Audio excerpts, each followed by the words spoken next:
Bonsoir et bienvenue pour cette nouvelle édition de votre journal d'information locale. Nous sommes le 27 octobre et parmi les sujets que nous allons aborder aujourd'hui, la conférence de Frédéric Gall, c'est le directeur général du Refuge. L'association de lutte contre l'homophobie entend accompagner les intervenants du secteur social à mieux comprendre le public LGBT lorsqu'il est en difficulté.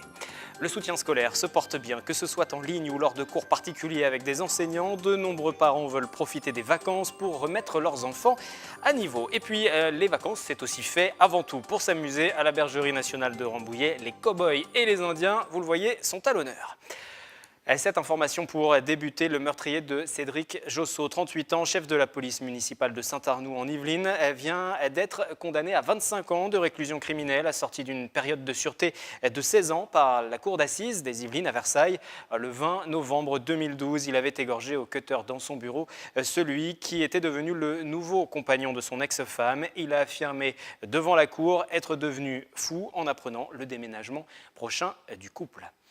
Dans l'actualité également, nous en parlions en titre, l'association Le Refuge, créée en 2003 pour lutter contre l'isolement des jeunes homosexuels, a organisé une conférence à Maurepas hier soir. Une trentaine de personnes a pu échanger sur la reconnaissance de l'homosexualité en France avec les responsables de cette structure. Le reportage de Mickaël Elmidoro. Parler de l'isolement des homosexuels dans la société, c'était l'objectif de la conférence débat organisée par l'association Le Refuge ce mercredi à Maurepas. La structure combat ce phénomène depuis sa création à Montpellier en 2003 en implantant des structures d'accueil dans 16 villes en France. L'année dernière, on a hébergé plus de 196 personnes, accompagné plus de 800 jeunes qui nous ont contactés par la biais d'une urgence du refuge. On a eu à peu près 1800 appels sur les urgences du refuge pour ce sujet-là. Puis il y a les chiffres aussi de la SOS Homophobie qui, chaque année, sont aussi terribles parce qu'ils montrent la réalité. Il n'y a encore qu'une partie de la réalité, c'est-à-dire les gens qui ont fait la démarche de porter plainte ou autre. Et il y a encore toute la partie qui ne porte pas plainte, toute la partie qui le vit en silence. Pour la première fois, une conférence organisée par Le Refuge s'est tenue sur le sol yvelinois. Notre idée, c'est de pouvoir l'étendre, pas simplement en grandes villes, aux grandes métropoles, mais aussi de le faire dans des endroits un peu plus reculés géographiquement pour qu'on puisse intéresser le maximum de personnes et que aussi les gens qui ne sont pas forcément sur des grands axes puissent aussi en bénéficier, puissent aussi simplement y participer. La session a débuté par un échange sur l'histoire de l'homosexualité. Les intervenants ont ensuite diffusé le film Carte blanche de Sonia Rolland. Au total, une trentaine de personnes a participé à ce rendez-vous. C'est vivant et très intéressant. Au niveau des dates, des lois, etc., du nombre de pays qui sont encore beaucoup fermés par rapport à ça. Donc c'est intéressant. Certaines personnes peuvent parler de choses qu'ils ne connaissent pas et du coup ces interventions peuvent permettre justement de plus se sensibiliser à ça. Aucune structure d'accueil Le Refuge ne sera implantée dans les Yvelines dans les prochains mois. Le centre le plus proche est situé à Paris rue d'Aligre dans le 12e arrondissement. Le député PS Benoît Hamon, candidat à la primaire de la gauche, estime que la vraie gangrène des quartiers, c'est aujourd'hui l'économie du cannabis. Et il plaide pour la légalisation afin de, dit-il, tuer ces trafics. Cette proposition ne manque pas de faire débat. Écoutez d'ailleurs cet extrait de notre prochain café politique sur TV Fil. Nicolas Dainville, élu Les Républicains à Saint-Quentin, était face à Sandrine Grand-Gambe, élue du Parti Socialiste, première secrétaire fédérale dans le département. Quel événement vous gardez en mémoire sur l'actualité des 15 derniers jours, en ce qui vous concerne ? Alors moi, je vais vous parler d'un événement un peu personnel qui m'a particulièrement choqué, marqué. C'est la proposition de Benoît Hamon de légaliser le cannabis. Alors, on le voit dans beaucoup de quartiers, c'est un drame pour beaucoup de familles, avec des enfants qui est débuté sur votre décrochent. circonscription, je vais le repréciser. Exactement, avec des enfants qui décrochent, qui ont des pertes, des troubles de la mémoire, de la concentration à cause du cannabis. Et je trouve que c'est un message de laxisme assez terrifiant, envoyé aux dealers et aux trafiquants. On baisse les bras, on légalise, et au lieu de lutter contre ce trafic qui fait beaucoup de ravages dans nos familles. Donc c'est quelque chose qui m'a particulièrement marqué. Sandrine Grand-Gambe, j'imagine que vous allez répondre. Forcément, le Benoît Hamon étant élu à Trappes aussi. Le message envoyé aux dealers, c'est justement de dire vous n'avez plus votre place dans les quartiers. Et donc, on est dans le tout répressif là, sur le cannabis. Je pense qu'il est temps d'imaginer autre chose. Et il y a beaucoup d'études qui montrent qu'il y a peut-être d'autres solutions. L'intégralité de ce café politique sera à découvrir sur notre antenne à partir de samedi, en replay également sur notre site internet. Et puis vous l'avez aperçu, autre invité de cette émission, François Simeoni, le président du FN 78. Après 6 années de baisse, la vaccination contre la grippe saisonnière est pour la première fois repartie à la hausse l'an dernier. Selon des chiffres fournis par l'assurance maladie, le taux de couverture vaccinale des 11 millions de Français invités à se faire vacciner gratuitement contre la grippe atteint les 48,3% contre 46,1% en 2014. Le point avec ce reportage de Nicolas Dandry. Les Yvelines, bonnes élèves de la couverture vaccinale contre la grippe. Sur la saison dernière, 46,5% des personnes invitées à se faire vacciner ont eu recours à la vaccination contre 44,5% en 2014-2015. Une progression causée par les mesures des pouvoirs publics. Donc l'assurance maladie a adressé dans les Yvelines un bon de prise en charge à 245 000 personnes pour les inciter à se faire vacciner en retirant gratuitement le vaccin dans les pharmacies. À Saint-Quentin-en-Yvelines, la couverture vaccinale a reculé et 5 communes ont un taux de couverture en dessous de 45%. Pour ces situations, la CPAM des Yvelines travaille avec l'ARS et les acteurs locaux avec comme objectif travailler sur un diagnostic départemental donc sur les vaccinations, notamment la vaccination grippe, mais aussi les vaccinations petite enfance, et sur la base d'un diagnostic cartographié, de mettre en place un plan d'action départemental pour améliorer la couverture vaccinale. En 2015-2016, près de 2500 consultations SOS médecins ont été causées par des syndromes grippaux dans les Yvelines selon les données de Santé publique France, contre environ 3000 en 2014-2015. Il faut savoir que le plus souvent, les symptômes de la grippe apparaissent 1 à 3 jours après la contamination et forte fièvre, fatigue, courbatures, maux de tête sont les premiers signes de la maladie. Si pour la plupart des personnes, la guérison se fait spontanément, pour d'autres, la grippe peut se compliquer et entraîner une hospitalisation en réanimation, voire un décès. Les personnes âgées de 65 ans et plus, et celles présentant des facteurs de risque, qu'il s'agisse d'une grossesse, d'une maladie chronique, ça peut être affection respiratoire, cardiovasculaire, immunodépression, diabète, et les personnes obèses. Voilà, pour les principaux sujets à risque de la grippe. Se laver les mains et se protéger la bouche en cas d'éternuement ou de toux sont d'autres moyens de lutter contre la propagation du virus de la grippe. Vie locale et le mail du quartier des Sceaux, la Guyancourt, qui doit prochainement faire l'objet d'une rénovation. Aujourd'hui, une association s'est invitée dans la discussion, c'est la Sauce Régale, c'est son nom.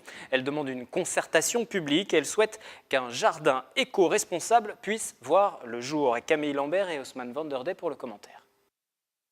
À l'occasion du réaménagement du Mail des Saules, la Sauce Régale se mobilise pour faire entendre sa voix. L'association qui fait la promotion de l'agriculture urbaine souhaite que la mairie crée des jardins partagés, des jardins qui, selon eux, permettront d'améliorer la vie au quartier des Saules. Mais nous, on aimerait bien implanter par endroits des potagers, qu'on puisse surtout en fait cultiver avec les gens. Parce que notre idée, c'est à la fois de lutter contre le réchauffement climatique, c'est-à-dire de proposer des légumes locaux, accessibles aux gens. Avant tout, c'est pour leur propre consommation. Et aussi retrouver du lien social dans des univers un petit peu anonymes comme celui-ci. On aimerait un peu comme dans les villages, quoi. Une trentaine de personnes s'étaient rassemblées pour l'événement et ils sont séduits par cette idée de jardin partagé. J'ai signé le registre et j'ai mis un petit mot. En fait, j'aimerais bien avoir des bacs dans lesquels on pourrait planter des légumes, des petites choses, des fraisiers, des choses simples à cultiver ensemble et à partager. Et puis aussi, pourquoi pas, des herbes aromatiques, des choses qui poussent toutes seules très souvent, très simples à cultiver. Moi, j'adore jardiner alors que je n'ai pas de jardin. Et j'adorerais aussi des arbres fruitiers. L'association du jardin partagé de Guyancourt, Sème qui peut, a aussi participé à l'événement. Le Mail des Saules va entamer sa transformation à partir de l'été prochain. Alors que certains profitent des vacances pour se reposer, d'autres préfèrent réviser leurs cours. De la primaire au lycée, le soutien scolaire s'organise, notamment à Saint-Quentin en Yvelines. L'engouement des parents ne faiblit pas et pourtant, le Conseil national d'évaluation du système scolaire le juge peu efficace. Ce même rapport souligne également que notre système scolaire serait l'un des plus inégalitaires des pays les plus développés. Camille Lambert. Le Rouge et le Noir de Stendhal, une œuvre incontournable pour ses lycéens. Karen est en terminale, elle a choisi de s'inscrire au cours de l'association Archimède pour réviser la littérature pendant les vacances. J'ai pas eu mon bac l'année dernière, du coup j'ai pris l'initiative de prendre des cours parce que je repasse le français. Et du coup, il faut impérativement que je sois au niveau. En plus, c'est des petits groupes, c'est des groupes de 3, 4. C'est pas des groupes de 20 comme en classe, etc. Donc c'est archi bénéfique. Le soutien scolaire est assuré par des professeurs des mathématiques aux langues vivantes. Depuis 1990, l'équipe propose un suivi hebdomadaire ou des stages vacances, comme ici pour la Toussaint. Une quarantaine d'élèves se sont inscrits, tous niveaux confondus. Donc ils font en gros toute la matinée. Ça peut être maths français, ça peut être maths physique, ça peut être français anglais. Enfin bon, on essaye d'avoir une organisation aussi très souple. Ça a toujours été depuis le départ de travailler avec chaque enfant en fonction de ce qu'il est, c'est-à-dire de ses besoins, de le prendre là où il en est aujourd'hui, ses lacunes, et de construire à partir de sa dynamique propre. Là, j'ai pris anglais et pendant les grandes vacances, j'avais pris français et anglais aussi. Ça permet de réviser pendant les vacances pour comme ça, quand on reprend les cours, on n'oublie pas ce qu'on avait fait avant. À Elancourt, c'est le numérique qui est privilégié. La ville mise sur les révisions en ligne pour ses élèves. Du CP à la terminale, le site Elancourt en ligne propose des cours et des exercices dans chaque matière. Un service offert gratuitement par la mairie depuis 2010 sur présentation d'un justificatif de domicile. Ça le rend beaucoup plus autonome. Deuxièmement, ça développe sa créativité. Et surtout, ça développe sa confiance en lui-même. Vous avez votre progression, par exemple, je ne sais pas si vous avez fait 10 exercices en histoire ou si vous en avez fait 50, voilà, il faut en faire 50, vous avez la montée, vous allez voir si vous avez réussi, si vous avez échoué, vous pouvez recommencer le cours. Au total, 3000 élèves élancourtois sont abonnés à ce dispositif. Le soutien en ligne ou en direct avec des professeurs peut être un moyen de lutter contre le décrochage scolaire. Chaque année, 140 000 élèves quittent le système scolaire sans aucun diplôme. On quitte le soutien scolaire pour parler des vacances à présent. La bergerie nationale vit à l'heure du Far West depuis quelques jours. Cow-boys et Indiens ont envahi le domaine. Plus de 400 visiteurs sont présents. C'est la 5e année que cette opération est organisée. Mélanie Poquet, Patrick Jacques de Dixmude pour les images.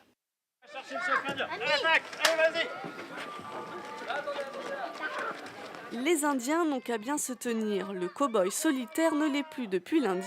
Lucky Luke s'est trouvé des acolytes à la bergerie nationale. Le Far West est à Rambouillet. J'aime bien tirer à l'arc. Je trouve que toutes les activités sont faites avec peu de moyens, mais très bien, avec plein d'idées. Et pour les enfants, c'est génial. Il y a la nature, il y a les animaux, il y a les petits ateliers ludiques. Donc c'est vrai que voilà, des petits ateliers où il faut fabriquer sa petite hache. Voilà. Donc c'est vrai que pour ça, les enfants sont très friands de ça. C'est sympa, les enfants ont l'air de bien s'amuser. C'est la 5e année pour ces vacances cow-boys et indiens. Le point culminant, la fameuse attaque de la diligence.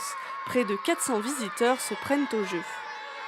C'est une accumulation de petits jeux qui fait qu'on a l'impression que c'est un spectacle où les parents sont spectateurs et les enfants deviennent acteurs, où on va essayer de se battre contre les Indiens de façon pacifique en criant le plus fort, en faisant un tir à la corde, en dansant la country. Dans le concours de tir à la corde, ce sont les Indiens qui ont gagné. Mais les cow-boys se le sont promis, ils prendront leur revanche. Ils ont jusqu'au 2 novembre pour relever le défi. Merci de nous avoir suivis. Le journal revient lundi aux horaires habituels. Demain vendredi, vous avez rendez-vous avec Nicolas Kirillovitz pour le 7-8 l'hebdo. Très bonne soirée.